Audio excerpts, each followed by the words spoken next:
बेटा ये लो 10 रुपये। हाँ चाची बताइए मैं क्या दूँ? बेटा लेना कुछ नहीं है, कल शाम को तुम्हारी दुकान से कुछ सामान ले गया था जिसके 470 रुपये हुए थे।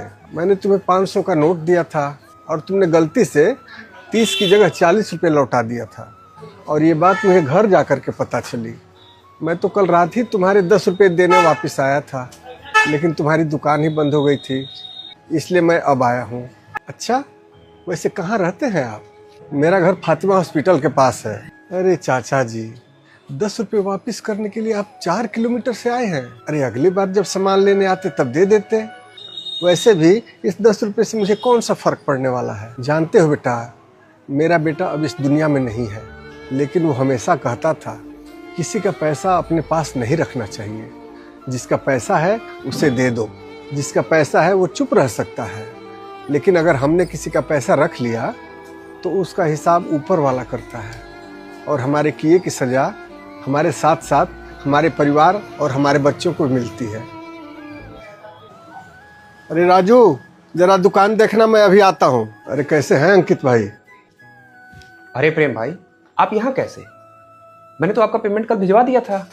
हाँ अंकित भाई, आपका पेमेंट कल मिल गया था, लेकिन मैंने जब हिसाब मिलाया तो उसमें 250 रुपये ज़्यादा थे। ये बात मुझे कल आपको बता देनी थी, लेकिन लालच में मैंने वो पैसे रख लिए। अरे प्रेम भाई आप इतनी सी बात के लिए आने का कष्ट क्यों किए? अरे इसे अगली बार के पेमेंट में एडजस्ट कर लेते। अंकित भाई अगली बार किसने देखा है, इसलिए आपका पैसा लौटाना बहुत ज़रूरी था।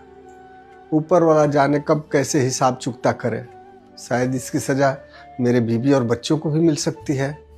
इसलिए ये लीजिए अपने 250 रुपये। चलता हूँ। ठीक। हाँ बेटा बताइए। चाचा जी नमस्ते। दरअसल बात ऐसी है कि मैं और रमेश पिछले कई सालों से एक नया बिजनेस स्टार्ट करने के लिए पैसे जोड़ रहे थे, लेकिन बीच में ही रमेश हमें छोड़कर चला गया।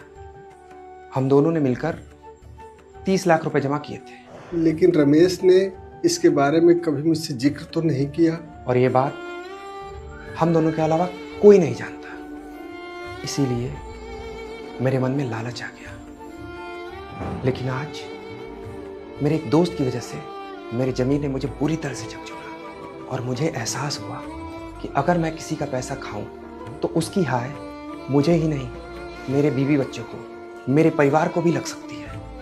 और रमेश भी तो यही बोलता था। चाचा जी ये लीजिए अपने 15 लाख रुपए।